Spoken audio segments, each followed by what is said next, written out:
All right, joining me now to discuss the latest ASIO revelations coming from the speech last night by the Director-General and more, including the report on new investigations involving our special forces in Afghanistan, is a member for Canning, Chair of the Parliamentary Joint Committee on Intelligence and Security, and as I said, a former Afghanistan Special Forces veteran himself, Mr Andrew Hastie, in our Canberra studios.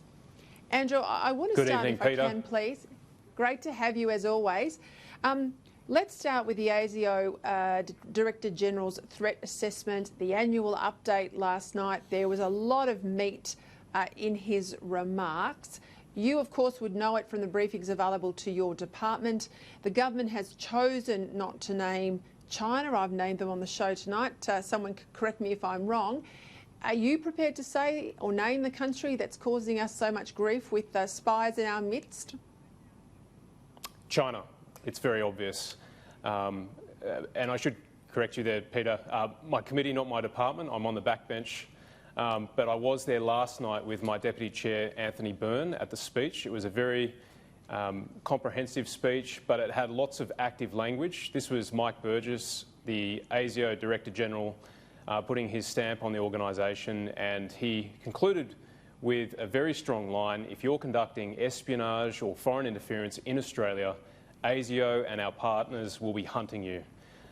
So I think it was a great speech, and Australians can be very confident that we have a great leader at the helm of ASIO. And what's interesting too, for a spy chief in Australia, he is one of the first, I think the first, to come from the cyber security sort of background. He came out of ASD, I was going to call it DSD, it used to be called DSD, Australian Signals Directorate, which is basically, so people at home know, where all of our telecommunications merge and the capability people have, the governments have, to monitor the communications of other countries and elsewhere. Very interesting background, but that's the new sort of intelligence warfare we're facing, isn't it? So he's well equipped for that role. He made the point in his remarks last night too, laws that your committee were involved in vetting before they were then voted on by the Parliament. He used them within 10 days of them being available to the agencies. That's pretty extraordinary. That's right, Peter. At the end of 2018, we passed the Assistance and Access Bill. We had some pretty lengthy negotiations behind closed doors, but those laws were passed on a bipartisan basis. But I should say that the Prime Minister and the Home Affairs Minister, Peter Dutton, stared down big tech. We had a lot of pushback, but our agency said that we needed these laws because 9 out of 10 terrorism leads, for example, are compromised by end-to-end encryption. And these laws, of course, were used within 10 days of receiving royal assent. So very important, and the Director-General has a great background for the modern age. Yes, ASIO will continue to build its human intelligence networks. That's critical. It's about the people ultimately, but Mike understands the operating environment and the challenges that encryption and the internet and all those new platforms bring to protecting Australians. Yeah, and look, we often say this committee is a bipartisan committee. I pay great tribute to Anthony Byrne. He's your deputy. He's a Labor Member of Parliament from Victoria. In all my dealings with him, I found he was terrific to deal with on national security. Not so Mark Dreyfus, who's the Labor Shadow Attorney-General, but thank God for Anthony Byrne. While I'm on... He is a patriot. He truly is. He truly is, and I think he's a great appointment on that committee.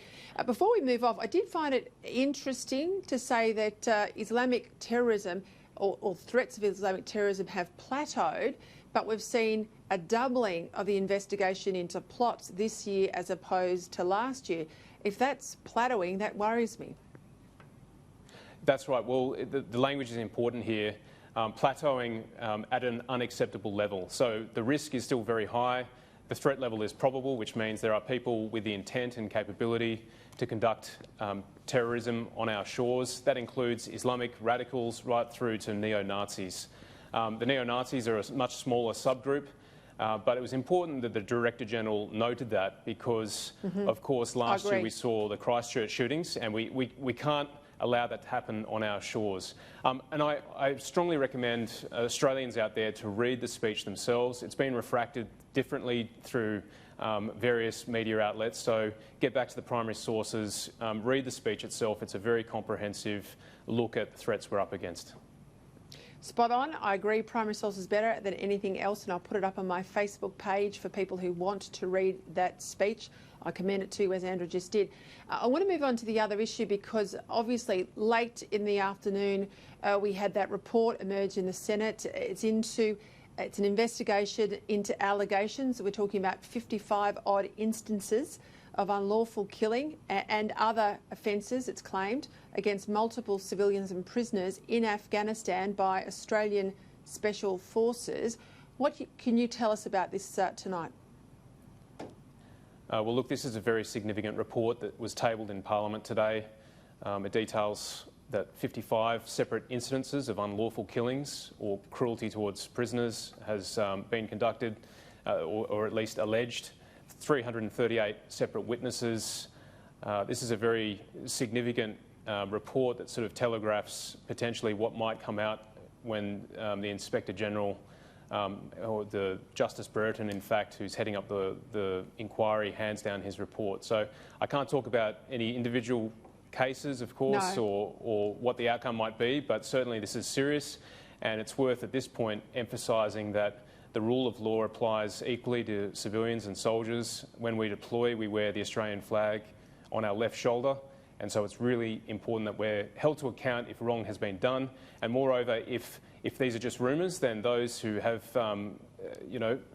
taken some criticism be fully cleared. So that's why transparency is so critical. And you've called for this transparency, Andrew, from day one when the allegations were rumoured. There's now, as we said, one investigation on foot, one major block investigation, and of course these additional claims today. This is a worrying development, but I suppose you better than anyone know that you've got to protect the uniform by transparency. We've got to protect the uniform, we've got to protect the institutions.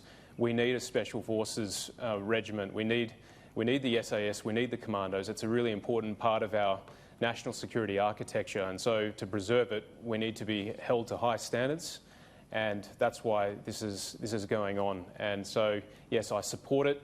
I sort of grieve that we have to go through this process, but it's an important part of being Australian and holding our institutions to account. Well, thanks for your honesty, Andrew, and for dealing with that.